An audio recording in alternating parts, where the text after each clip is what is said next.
सबसे पहले accounting term है रिकग्निशन। रिकग्निशन का मतलब ये है कि आपने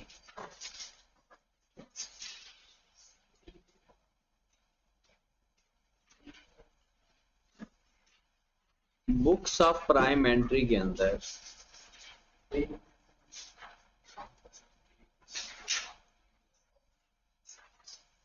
कब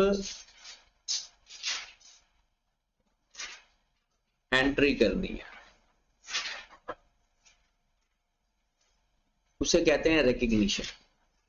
मतलब कोई भी ट्रांजैक्शन जब आप अपनी बुक्स में रिकॉर्ड करते हो, इसका मतलब होता है वो ट्रांजैक्शन आप रिकग्नाइज कर रहे हो।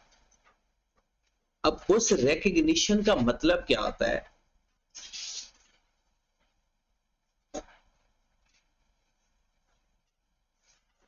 बुक्स ऑफ प्राइम एंट्री के अंदर जब आप कोई अकाउंटिंग एंट्री रिकॉर्ड करते हो, इसका मतलब है वो ट्रांजैक्शन आप रिकग्नाइज कर रहे हो।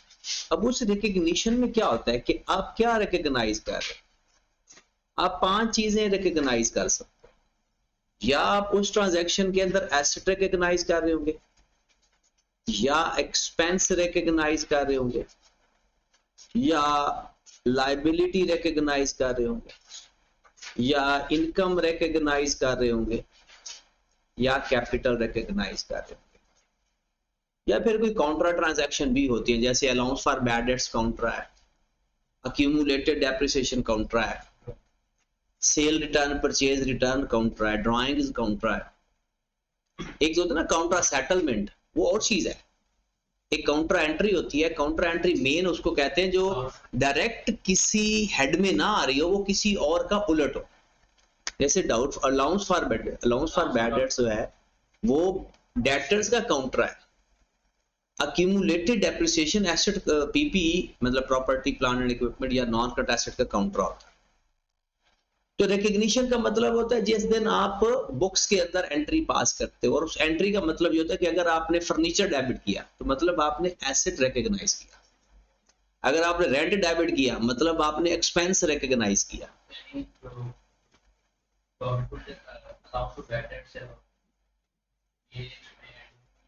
वो एंट्री में आता है, लेकिन उसे वो उसकी नेचर जो होता है ना, वो काउंटर एसेट उसे बोलते हैं। वो कोई इस एसेट का नाम नहीं होता, मतलब वो एसेट एक्सपेंस नहीं है बल्कि काउंट्रा एसेट है। तो recognition refer putting an item into the book keeping system, मतलब performing double entry on it. जब आप किसी की बुक्स ऑफ प्राइम एंट्री में लेकर जाते हो या जिसकी जर्नल एंट्री पास करते हो, हम कहते हैं कि जी रिकग्निशन क्राइटेरिया पूरा हो गया। तो रिकग्निशन क्राइटेरिया है क्या? पुटिंग द एंट्री या transaction into a book keeping system या डबल एंट्री सिस्टम या बुक्स ऑफ प्राइम एंट्री। उसके बाद ये तो हो गया हमारा रिकग्निशन की डेफिनेशन। रिकग्निशन के बाद डेफिनेशन आती है कॉस्ट की। कॉस्ट किसी की कीमत को कहते हैं। मिसाल के तौर पर आपने आईफोन खरीदा, अब उस आईफोन के लिए अगर कोई आपसे ये पूछता है कि भाई आपने आईफोन कितने पैसों में खरीदा, तो आप सपोज क्या देते हो कि जनाब सपोज दैट 500K में, तो ये उसकी कॉस्ट हो गई। मिसाल के तौर पर आपने पैसे नहीं दिए, आपके पास 500K के प्राइस बॉन्ड पड़े थे। क्या पड़े थे? प्राइस बॉन्ड पड़े थे, आपने उसको वो दे दिया। इसका मतलब है ये जो आपने पैसे दिए इसे क्या बोलते हैं? कैश।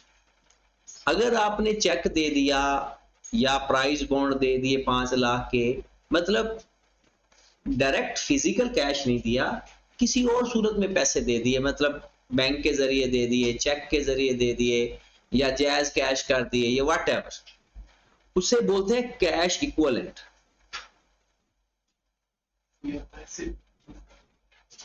क्या बोलते हैं उसे?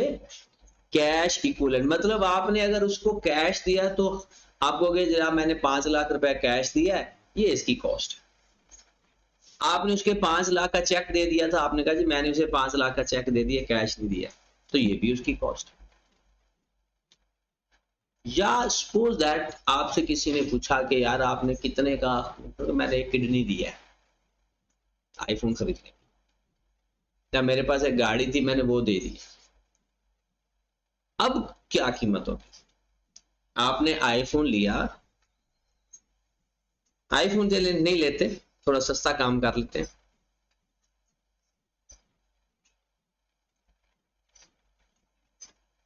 आई ले लेते, लेकिन आई 10 ले लेते,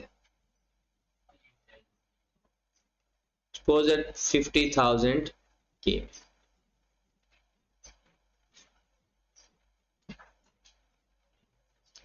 अगर कैश दोगे तो उसकी कीमत कॉस्ट कैश हो जाएगी, अगर आप चेक दोगे या 50,000 के प्राइस बॉन्ड दे दोगे तो उसकी कीमत कैश इक्विवेलेंट मानी जाएगी। अब तीसरी बात आ गई कि सपोज दैट आपने वो मोबाइल लिया और उसको बाइक दे दी, मोबाइल लिया और बदले में बाइक दे दी। अब अगर आपसे कोई पूछे कि कीमत क्या है इस फोन की, तो क्या बताओगे? नहीं, कैश इक्विवेलेंट होता है, कैश में मैयर हो रहा होता है, मतलब वो कैश की एक दूसरी फॉर्म होती है, जैसे चेक दे दिया वो कैश इक्विवेलेंट है, प्राइस बॉन्ड आपको पता है वो भी कैश ही होता है, आप जब मर्जी जाकर उससे कैश करवा सकते हैं। तो बाइक कैश इक्विवेलेंट नहीं है, कैश इक्विवेलेंट वो होता है जो कैश की जगह इस्तेमाल हो रहा हो, कैश की ही तरह। आपने बाइक दिया है मिसाल के तौर पर, तो आपने जो बाइक दी है उसकी जो मार्केट वैल्यू होगी, जो उसकी फेयर मार्केट वैल्यू होगी, फेयर वैल्यू होगी, अब वो इसकी कीमत है। अगर आपने उसको बाइक दी तो आपने पूछा अच्छा यार तेरी बाइक कितने की थी, मार्केट में अगर तू बेचता तो कितने की बिक जाती, तो वो अब उसकी कीमत है। किसी ने बाइक दे दी, एक बंदा उसने लैपटॉप दिया, अब जो लैपटॉप की कीमत है वो अब उस फोन की कीमत है। मतलब जो चीज अगर या तो कैश दोगे तो वो कीमत कहलाएगी, कैश की जगह कोई और चीज दोगे तो वो उसकी कीमत कहलाएगी। तो इस और चीज को क्या बोलते हैं? क्या सब लोग बाइक देंगे? हो सकता किसी ने बाइक दे दी, हो सकता किसी ने लैपटॉप बदले में दे दी, मतलब चीज के बदले कोई चीज दे दी। बार्टर सिस्टम, जिसमें आपने इकोनॉमिक्स में शायद थोड़ा सा पढ़ा भी। अब वो जो कोई और चीज देते हैं ना, इसे क्या बोलते हैं? Other consideration.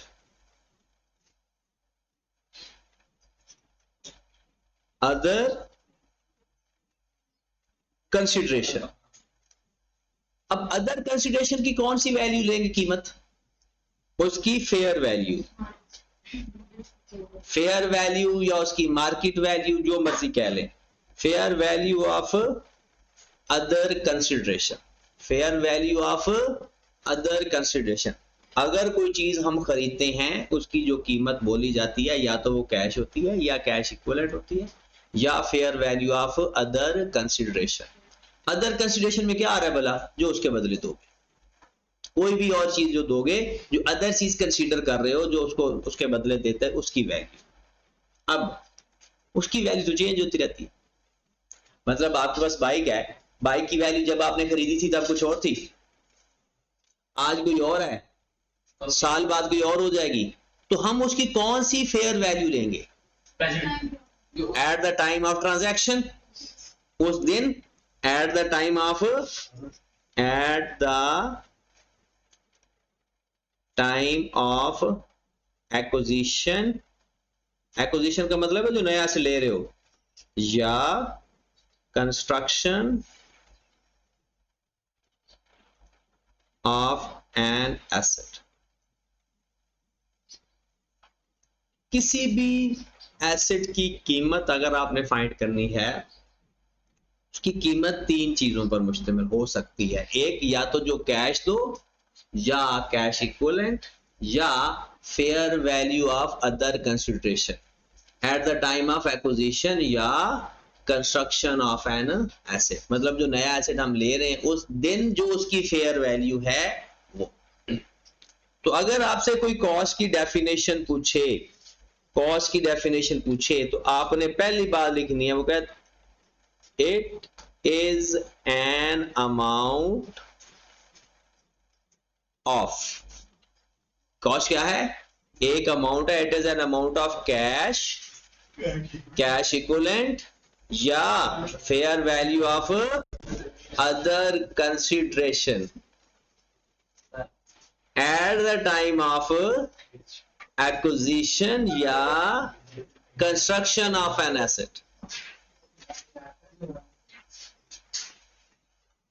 ठीक होगी बात,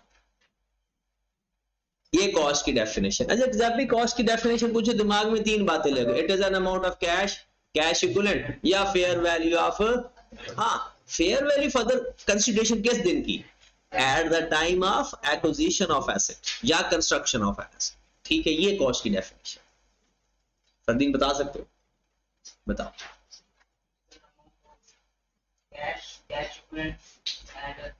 या एंड नहीं, एंड मतलब तो सारी, या fair value of other consideration at the time of acquisition या कंस्ट्रक्शन ऑफ एन, ठीक होगी बात। उसके बाद होती है ग्रॉस अमाउंट किसे कहते हैं और नेट अमाउंट किसे कहते हैं। ग्रॉस अमाउंट का मतलब कुछ भी प्लस अभी माइनस नहीं किया, और नेट अमाउंट किसे कहते हैं, कुछ जो माइनस होने वाली अमाउंट है उसको माइनस करके लिखो तो नेट अमाउंट, और अगर माइनस ना करो तो ग्रॉस अमाउंट। अगर हम ग्रॉस अमाउंट की बात करें,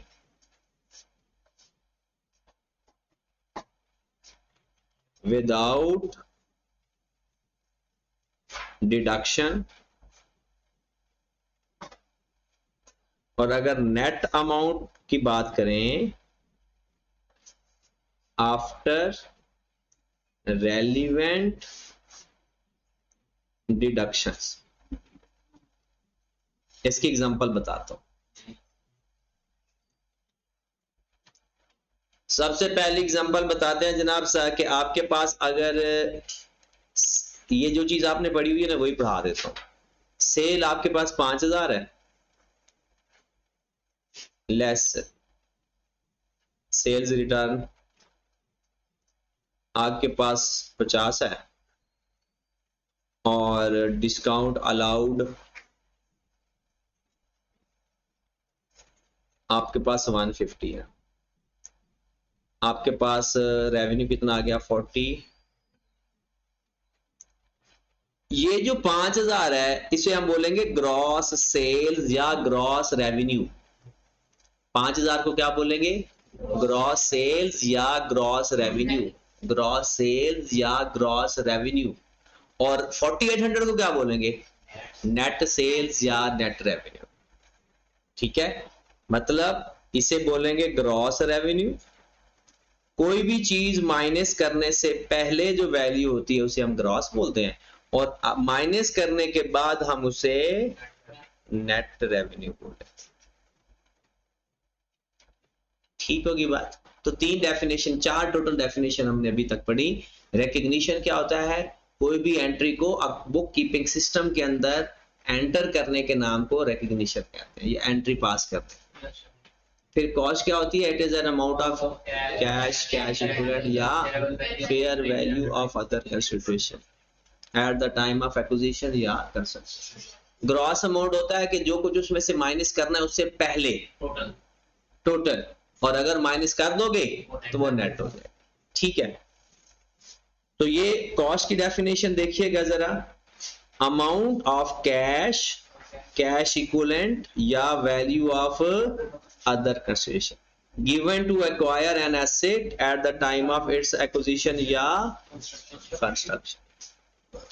ग्रॉस अमाउंट कहता है कोई भी value, this is presenting asset, liability, income या expense without deducting any related amount।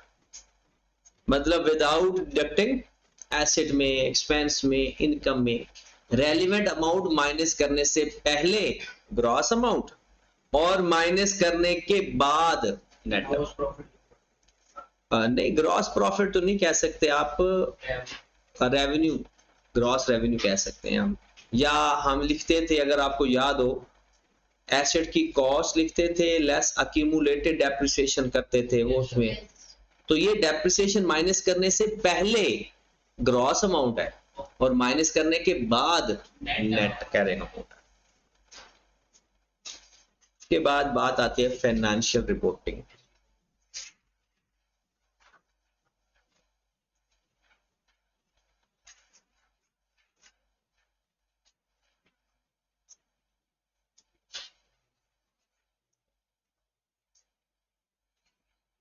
हाँ जी, फाइनेंशियल रिपोर्टिंग।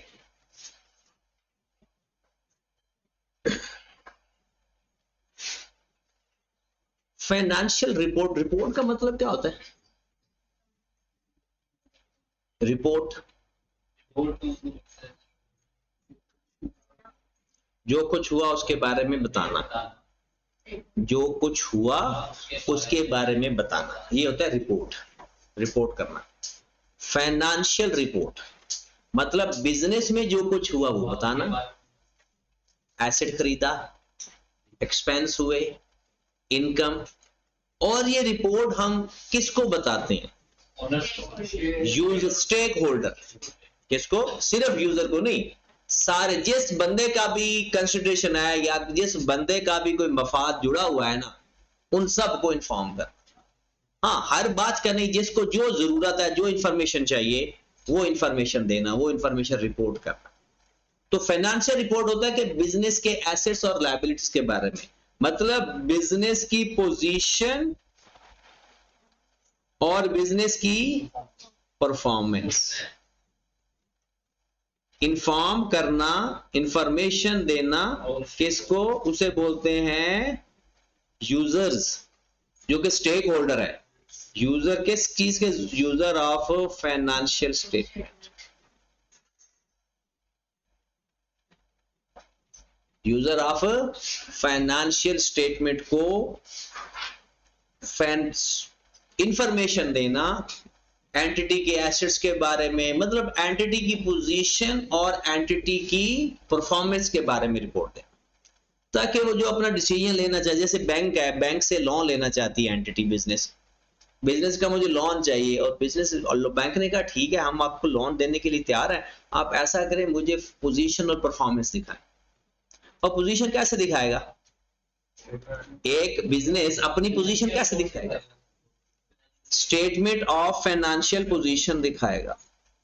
और परफॉर्मेंस कैसे दिखाएगा? स्टेटमेंट ऑफ कॉम्प्रिहेंसिव इनकम दिखाएगा। अगर उसके पास अच्छे खासे नए एसेट्स पड़े हुए हैं, उसका प्रॉफिट भी हर साल आ रहा है, तो बैंक उसे लोन दे देगा। और अगर उसके एसेट्स नहीं पड़े हुए या उसके पहली लायबिलिटी ज्यादा है और एसेट कम है, तो कभी भी लोन नहीं देगा। ठीक होगी बात? अब फाइनेंशियल पोजीशन में उसको इंफॉर्मेशन मिल जाएगी एसेट्स की, लायबिलिटी की और इक्विटी। और एसओसीआई के अंदर उसे क्या इंफॉर्मेशन मिलेगी? इनकम और एक्सपेंस। जो भी यूजर होगा, क्रेडिटर भी हो सकता है वो, उसके बाद गवर्नमेंट भी हो सकती है। गवर्नमेंट भी एक स्टेक होल्डर है हमारा, गवर्नमेंट का भी एंटिटी के साथ मफाद जुड़ा होता है। किस वजह से? हम सबसे ज्यादा टैक्स सोचते हैं, सिर्फ टैक्स ही नहीं होता, गवर्नमेंट ये भी देख रही होती है कि ये रूल्स एंड रेगुलेशन को फॉलो कर रही है ये कंपनी है। अगर वो कर रही है तो फिर उससे रिश्वत लेते हैं हमारे यहाँ, और अगर नहीं कर रही तो उसको बंद कर देते हैं, रिश्वत लेते हैं। मतलब यहाँ पर ऐसा है कि अगर आप सही काम भी कर रहे हो ना, तो फिर भी आपने गवर्नमेंट इदारों को खुश रखना है, वरना वो कहेंगे नहीं कोई ना कोई मसला है, कोई ना कोई मसला है, कोई ना कोई। मतलब एक हमारे पास बिल्डिंग थी, तो वो कहते जी आप ना, हॉस्टल में तो नहीं था लेकिन हम सारे लड़कों ने ना मिलके एक कमरे लिए हुए थे, वो पता जैसे वो फ्लैट नहीं ले लेते। तो हुआ ये कि हम ना लड़के हो गए ज्यादा, 10-12 लड़के हो गए, तो एक ही जगह रहने लग गए। तो वो कहते जी ये तो कमर्शियल होगा मीटर। मालिक मकान कहते कि भाई कमर्शियल तो नहीं मैं करने दूंगा, फिर हम मकान ही छोड़। हम उन्हें कहते कि यार हम स्टूडेंट रह रहे हैं, हाँ तादाद में ज्यादा हो गए हैं, तो दोस्त सारे इकट्ठे हो गए, तो लेकिन ये हॉस्टल नहीं है। वो कहते नहीं ये तो कमर्शियल होना है। कहता यह एक सूरत है कि आप हर महीने 1000 रुपये दे दिया करो मुझे। अब 1000 रुपए देंगे तो फिर कमर्शियल नहीं होगा, अगर 1000 रुपए नहीं देंगे तो फिर कमर्शियल होगा। तो ये चीजें फिर थोड़ा डिस्टर्ब करती हैं पाकिस्तान में। ये इदारे पाकिस्तान ये सही बिजनेसमैन को बिजनेस करने नहीं देते। हाँ जी, उसके बाद फाइनेंशियल रिपोर्ट बनाता कौन है? ये SOCI, SOFP, इसे कलेक्टिवली क्या बोलते हैं? Collectively financial statement. क्या बोलते हैं? कलेक्टिवली फाइनेंशियल स्टेटमेंट बोलते हैं। ये फाइनेंशियल स्टेटमेंट बनाता कौन?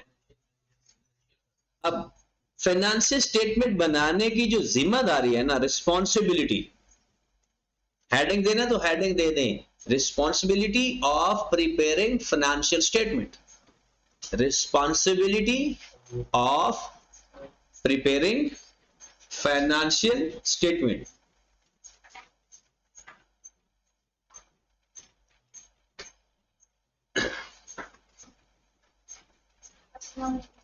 वालेकुम अस्सलाम। Responsibility of preparing financial statement. अच्छा, बिजनेस होते हैं 3 टाइप के।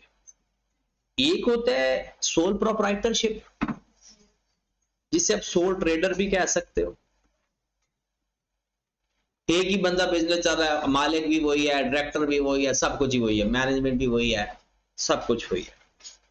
एक बिजनेस होता है पार्टनरशिप,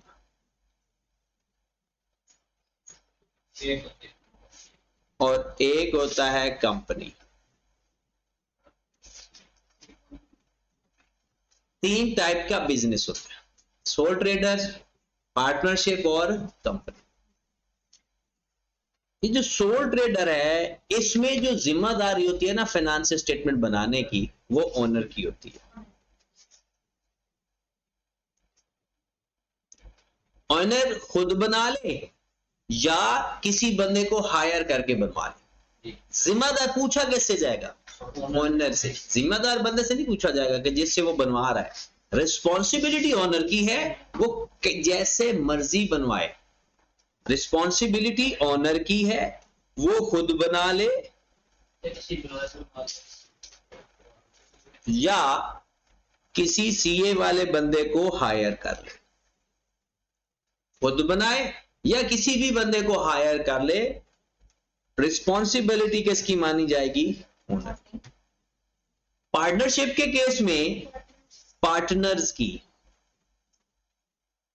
पार्टनरशिप के केस में पार्टनर्स की।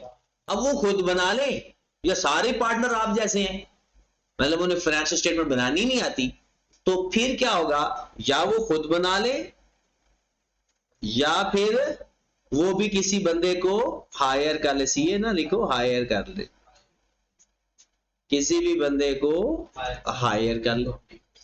रिस्पॉन्सिबिलिटी पार्टनर्स की होगी। कंपनी के केस में शेयर होल्डर की रिस्पॉन्सिबिलिटी नहीं होती, हालांकि मालिक होते हैं।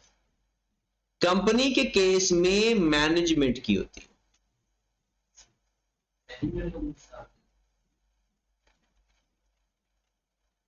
कंपनी के केस में फाइनेंशियल स्टेटमेंट बनाने की जिम्मेदारी मैनेजमेंट की होती है, जिसे बोर्ड ऑफ डायरेक्टर बोला जाता है, BOD, board of. Soul trader और पार्टनरशिप के केस में फाइनेंशियल स्टेटमेंट स्टैट्यूट उसका, अब बात होगी, ये तो फाइनेंशियल स्टेटमेंट बन गई ना।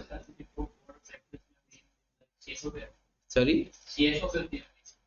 CFO तो मेन क्या, CFO तो एक ही होता है, तो जाहिर सी बात है मैनेजमेंट तो वही है ना, फाइनेंशियल डिपार्टमेंट ही फाइनेंशियल स्टेटमेंट बना रहा होता। हाँ जी, अब मैनेजमेंट ये बना देंगे। अब अगली बात ये आ जाती है कि जब आपने बनानी है फाइनेंशियल स्टेटमेंट तो कोई रूल्स होंगे, उन रूल्स को देखकर बनाया जाता है। वो रूल्स क्या होते हैं? Accounting standard. वो रूल्स क्या होते हैं? Accounting standard. इनके लिए बेहतर है कि वो IFRS के हिसाब से अकाउंटिंग करें, बट अगर 19-20 हो जाती है तो कोई मसला नहीं। थोड़ा बहुत एग्जैक्ट रूल अगर फॉलो नहीं हो रहे, पहली बात वो बताएं IFRS के मुताबिक, इंटरनेशनल अकाउंटिंग स्टैंडर्ड के हिसाब से। इसे का पुराना नाम होता था IAS, इंटरनेशनल अकाउंटिंग स्टैंडर्ड। अब नाम क्या है? IFRS, international financial reporting standard. International financial reporting standard. Paper में ये सवाल आया था, IFRS का मतलब क्या? International financial reporting standard. Option में ये ऑप्शन भी थी और एक ये ऑप्शन भी थी, international financial and reporting standard. मतलब दरमियान में एंड लिखा हो तो एंड नहीं है दरमियान में, मतलब IFRS के दरमियान में कोई एंड और इन एड बाय नहीं है, कोई भी और वर्ड नहीं है, IFRS बस, international financial reporting standard. But थोड़ा बहुत अगर एग्जैक्ट फॉलो नहीं भी हो रहा है ना तो कोई मसला नहीं है। if not exactly followed, no issue, कोई ज्यादा इशू वाली बात नहीं। क्या इन दोनों का ऑडिट कंपलसरी है? No legal requirement.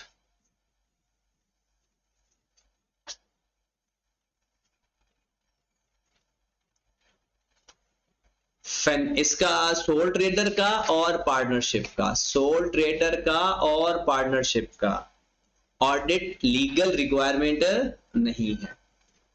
तो क्या ये ऑडिट करवाते ही नहीं, या ये चाहें तो ऑडिट करवा सकते हैं? बिल्कुल करवा सकते, बट फॉर टैक्स पर्पस या लोन अरेंजमेंट, टैक्स पर्पस या लोन अरेंजमेंट। टैक्स पर्पस के लिए क्या है? टैक्स तो लगना ही लगना है। अब अगर टैक्स वालों को ये डाउट है कि ये टैक्स छुपा रहा है, उनको डाउट है कि इन्होंने टैक्स की कैलकुलेशन सही नहीं की, वो ऑडिट कह सकते हैं कि जी ऑडिट करवा के। या बैंक, आप बैंक कहते हैं जी मुझे फाइनेंशियल स्टेटमेंट दिखाएं, हमने कहा ये देखो फाइनेंशियल स्टेटमेंट पकड़ो, तो बैंक को अगर डाउट होता है कि इसने जो फाइनेंशियल स्टेटमेंट मुझे दिखाई है, मतलब फाइनेंशियल पोजीशन और फाइनेंशियल परफॉर्मेंस इसने बढ़ चढ़ कर दिखाई है, असल में ऐसा लग नहीं रहा, तो फिर भी ये क्या कहेंगे, बैंक क्या कहेगा, भाई मुझे ऑडिट करके दिखाओ, ऑडिटर से ऑडिट करवाओ, वो हमें साइन करके दे तो हम मान लें।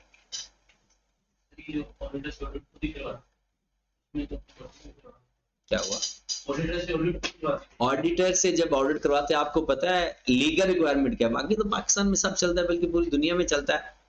ओरिजिनल क्या है कि जो ऑडिटर होता है वो इंडिपेंडेंट होना चाहिए, पहली बात। जब ऑडिटर उसके ऊपर साइन करेगा ना, तो इस बात के बारे में वो एक रिस्पॉन्सिबिलिटी ले रहा है कि मैंने ऑडिट कर लिया है और जो या इस रिपोर्ट के अंदर मैंने लिखा है वो ओके है। अब जब बैंक उस रिपोर्ट को देखेगा, अब बैंक उसका मान लेगा बात के हाँ ऑडिटर ने ऑडिट कर दिया, ओके है। कल को अगर कुछ गड़बड़ निकली तो फिर ऑडिटर भी फंसेगा। और ऐसी बात है, उसने तो रिपोर्ट दी है कि हाँ जी मैंने सारा कुछ चेक कर लिया है, ऑल ओके है, तो फिर ऑडिटर भी फंसते हैं।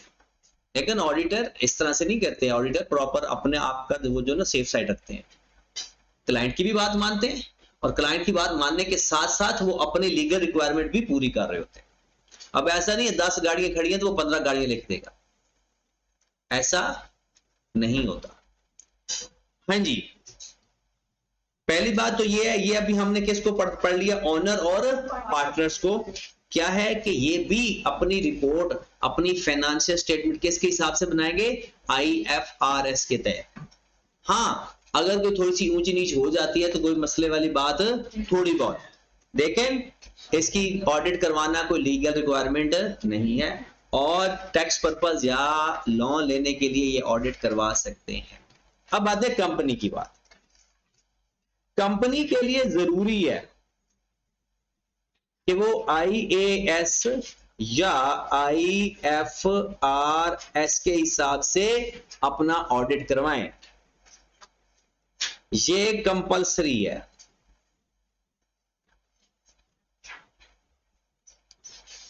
कंपलसरी है कि ये ऑडिट करवाएगी करवाएगी। पहली बात तो ये कि IFRS के तहत अपनी रिपोर्टिंग करेगी, अपने अकाउंट्स बनाएगी, फाइनेंशियल स्टेटमेंट बनाएगी।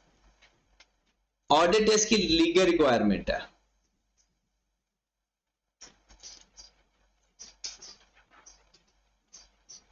ऑडिट इसकी लीगल रिक्वायरमेंट।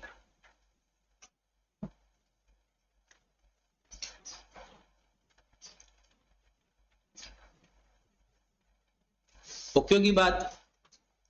अच्छा, ये IFRS कौन बनाता है?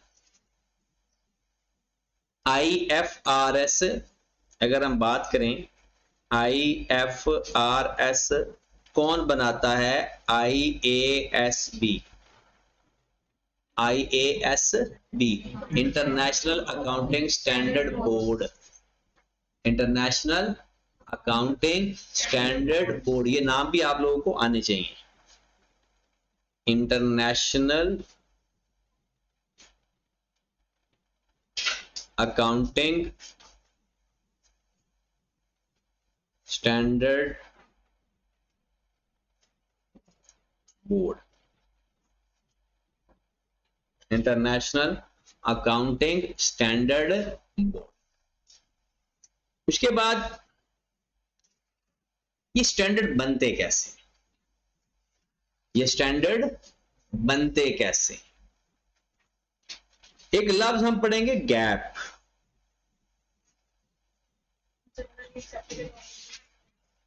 Generally accepted accounting principle. Generally accepted accounting principle.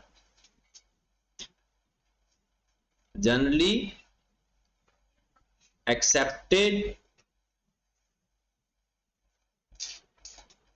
Accounting principles. Generally accepted accounting principle. और एक होता है कंपनी एक्ट।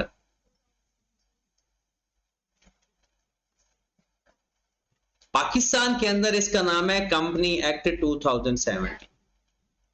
पहले ये और होता था, पुराना नाम इसका था कंपनी ऑर्डिनेंस 1984। पुराना नाम इसका क्या है? Company ordinance 1984। अब खत्म हो गया, 2017 इसका नाम रख दिया गया, और 2017 के बाद ये रिवाइज हो गया कंपनी। तो कंपनीज एक्ट 2017, कंपनियों के कानून, कंपनियों के कानून और अकाउंटिंग के प्रिंसिपल को देखकर स्टैंडर्ड बनाए जाते हैं। कंपनियों के कानून और अकाउंटिंग के रूल्स को देखकर बनाए जाते हैं accounting standard.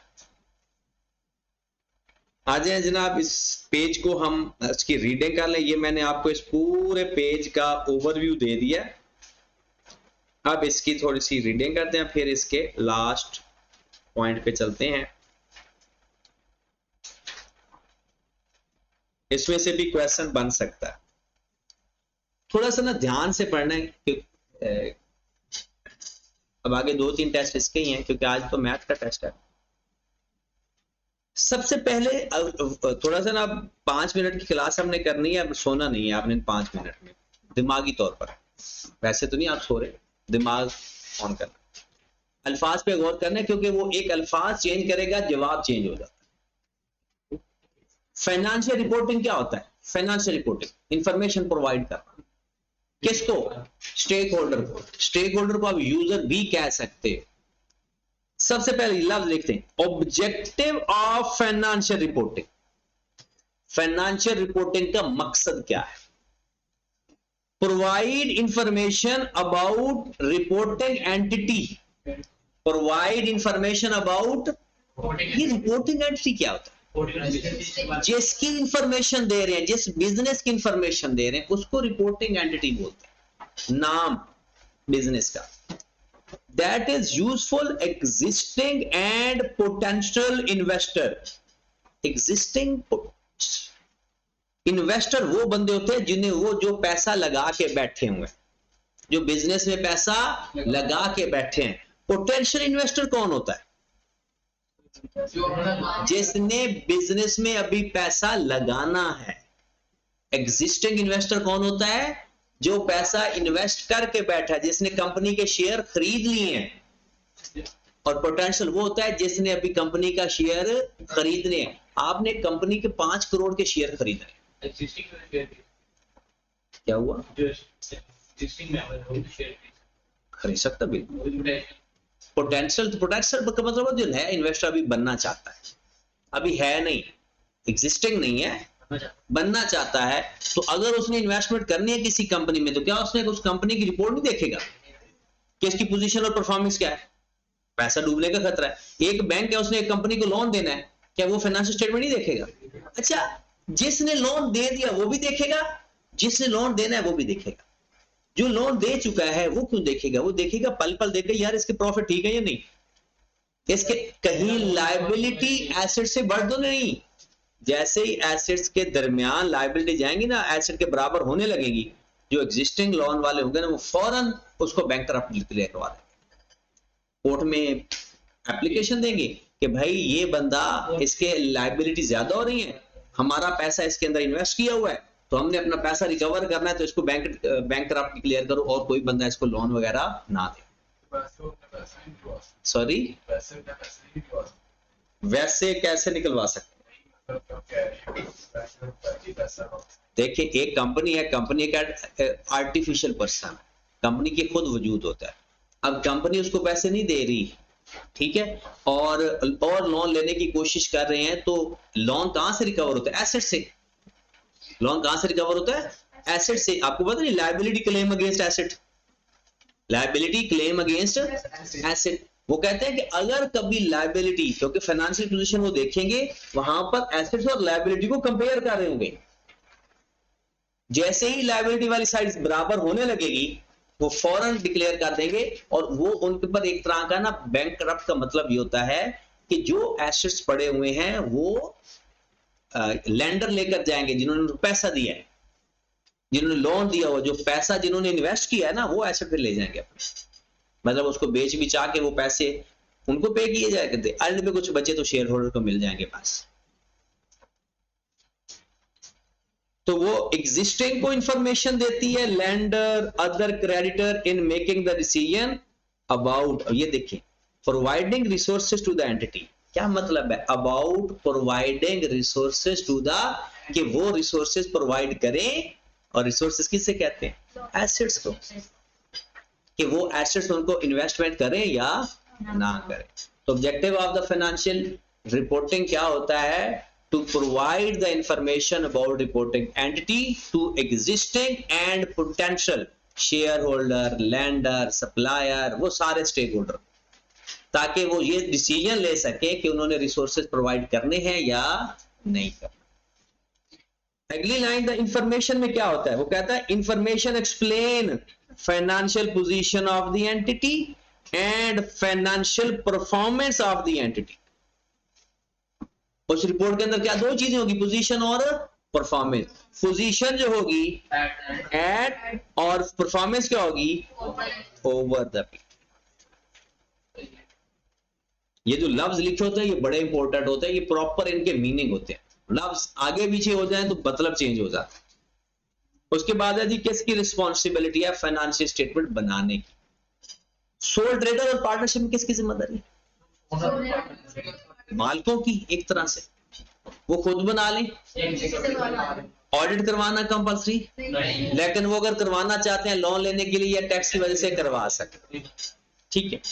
There may be no obligation, पहली बात ये इंटरेस्टिंग बात, there is no obligation to prepare financial statement। पहली बात तो ऑब्लिगेशन ही नहीं है, क्योंकि उन्होंने ऑडिट ही नहीं करवाना।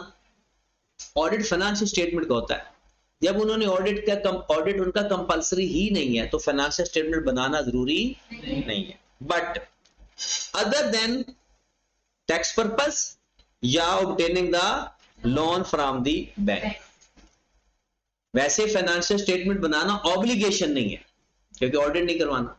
हाँ, अगर वो बनाना चाहते हैं तो फिर कौन फॉर विच ओनर जिम्मेदार होगा या पार्टनर होगा। They might employ a person या persons to maintain accounting record and prepare financial statement. वो कोई एक बंदा या एक से ज्यादा। अच्छा, पर्सन का मतलब क्या होता है? अकाउंटिंग के अंदर जिसे हम पर्सन समझते हैं ना, अकाउंटिंग उसे इंडिविजुअल बोलती है। पर्सन की डेफिनेशन बड़ी है। पर्सन इंडिविजुअल को भी कहते हैं, कंपनी को भी पर्सन कहते हैं, पार्टनरशिप को भी पर्सन कहते हैं। तो पर्सन की डेफिनेशन बहुत बड़ी है और गवर्नमेंट को भी पर्सन कहते हैं। तो पर्सन बेसिकली किसी कंपनी को कहते हैं। तो किसी कंपनी जो फर्म्स हैं उनको हायर कर सकते हैं। लेन देन हो पर्सन बोलते हैं। Companies must prepare financial statement. अब देखो उल्टा है, ऑनर और पार्टनरशिप में क्या लिखा हुआ था? No obligation. इसमें क्या लिखा हुआ है?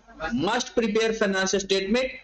किसके लिए? For and filing with regulatory bodies in accordance with company act 2017 and IFRS।